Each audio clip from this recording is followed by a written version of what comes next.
Teori belajar ini mengedepankan perubahan tingkah laku peserta didik yang disebabkan oleh adanya interaksi antara stimulus dan respon dalam aktivitas pembelajaran. Bila mana terjadi proses perubahan perilaku, maka dapat dikatakan bahwa belajar itu berhasil. Tokoh teori belajar behaviorisme yang pertama yaitu John Brothers Watson. 2. Ivan Petrovich Pavlov. 3. Edward Lee Thorndike. 4. Burrhus Frederick Skinner. 5. Albert Bandura. 6. Clark Hall. 7. Edwin Guthrie. 8. Robert Gardner. Belajar behaviorisme memiliki kelebihan-kelebihan. Di antaranya yang pertama, teori belajar ini cocok digunakan untuk memperoleh kemampuan perilaku yang membutuhkan praktik dan pembiasaan dengan mengandung unsur seperti kecepatan, kelenturan, spontanitas, refleksi, dan daya tahan. Unsur-unsur tersebut dapat diterapkan dalam berbagai bidang, seperti halnya mengetik, menari, berbahasa asing, menggunakan komputer, dan berolahraga. 2. Teori ini dapat melatih peserta didik dalam belajar secara mandiri. Akan tetapi, jika mengalami kesulitan dalam kegiatan belajar, guru dapat menjadi fasilitator bagi peserta didiknya.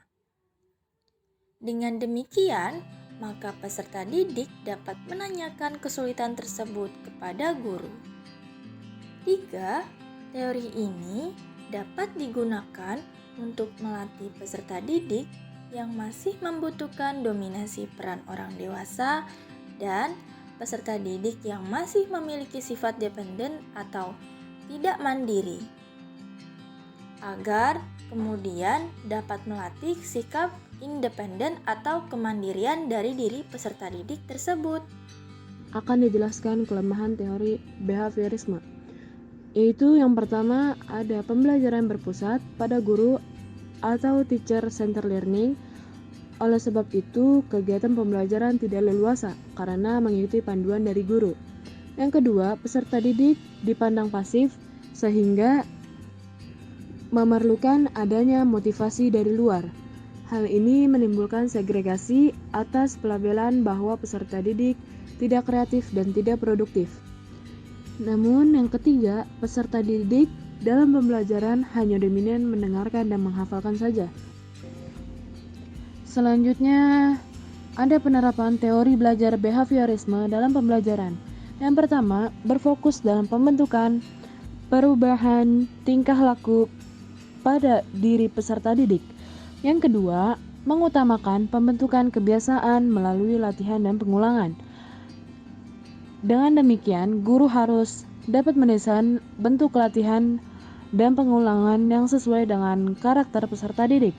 Yang ketiga, merujuk pada indikator dan tujuan yang telah dirumuskan sebelumnya sehingga diharapkan dapat memunculkan perilaku yang diinginkan dari kegiatan hasil belajar. Yang keempat, mengutamakan objek evaluasi yang berpusat pada pengukuran nyata berbentuk laporan tugas, kuis, atau tes yang bersifat individual. Pengertian teori kognitif. Teori kognitif adalah teori belajar yang melibatkan proses berpikir secara kompleks. Menurut teori ini, belajar tidak sekedar melibatkan hubungan antara stimulus dan respon. Hakikat belajar menurut teori belajar ini adalah suatu aktivitas belajar yang berkaitan dengan penataan informasi, reorganisasi perseptual, dan proses internal, sehingga melahirkan perubahan persepsi dan pemahaman yang tidak selalu berbentuk tingkah laku yang dapat diamati dan dapat diukur. Tokoh teori kognitif. Yang pertama ada Jean Piaget, yang kedua ada Brunner, yang ketiga ada Ausubel. Selanjutnya itu kelebihan dan kekurangan teori kognitif. Kelebihan dari teori kognitif antara lain, siswa dituntut lebih aktif karena pendidik hanya bertugas memberikan dasar. Yang kedua, melatih daya ingat siswa. Yang ketiga, melatih siswa untuk inovatif dan kreatif. Yang keempat, siswa mampu mengembangkan pengetahuannya secara mandiri. Dan yang kelima, banyak diterapkan di Indonesia. Kekurangan dari teori ini antara lain, yang pertama, cenderung menyamaratakan kemampuan peserta didik. Yang kedua, kurang memperhatikan cara eksplorasi dan pengembangan yang dilakukan oleh peserta didik. Yang ketiga, lebih menyulitkan peserta didik dalam hal pemahaman materi. Teori belajar humanistik. Teori humanistik adalah proses belajar yang dimulai dan ditujukan untuk kepentingan memanusiakan manusia itu sendiri. Teori humanistik sangat mementingkan isi yang dipelajari daripada proses belajar. Teori humanistik lebih banyak berbicara tentang konsep-konsep pendidikan untuk membentuk manusia yang dicita-citakan, serta tentang proses belajar yang dalam bentukannya paling ideal. Selanjutnya ada tokoh penganut aliran humanistik. Tokoh yang pertama yaitu Arthur Combs. Yang kedua ada Abraham H. Maslow. Yang ketiga ada Carl R. Rogers. Yang keempat ada David A. Cope. Yang kelima ada Peter Honey dan Alan Mumford. Yang keenam ada Jürgen Habermas. Pertama, ada kelebihan dari teori humanistik. Pembelajaran dengan teori ini sangat cocok diterapkan untuk materi-materi pembelajaran yang bersifat pembentukan kepribadian, hati nurani, perubahan sikap, dan analisis terhadap fenomena sosial. Indikator dari keberhasilan teori ini adalah siswa merasa senang, berinisiatif dalam belajar, dan terjadi perubahan pola pikir, serta adanya perilaku yang berasal dari kemauannya sendiri.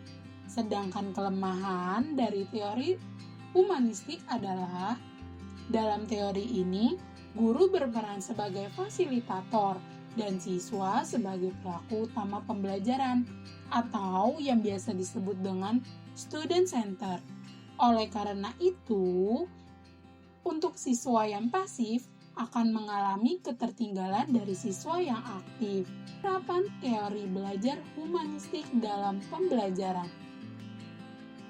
Penerapan humanistik merujuk kepada ruh atau spirit selama pembelajaran yang mewarnai metode yang diterapkan. Dalam teori ini, metode guru yaitu memberikan motivasi dan memberikan kesadaran mengenai makna belajar dalam kehidupan siswa.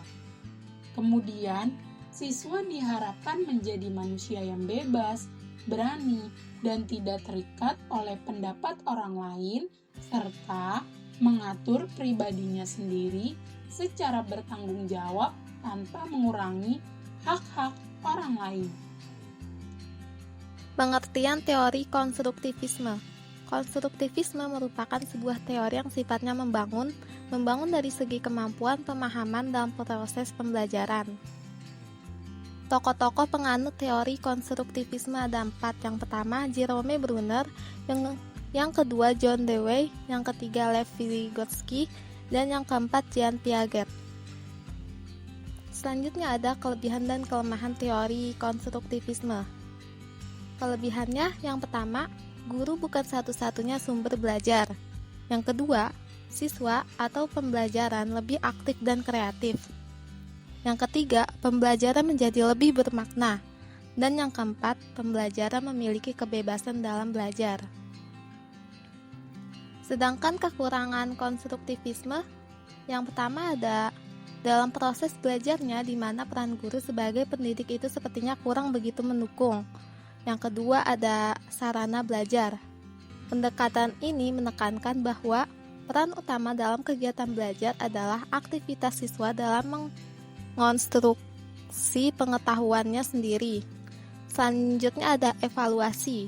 yaitu pandangan ini mengemukakan bahwa lingkungan belajar sangat mendukung munculnya berbagai pandangan dan interpretasi terhadap realitas, konstruksi pengetahuan, serta aktivitas-aktivitas lain yang didasarkan pada pengalaman.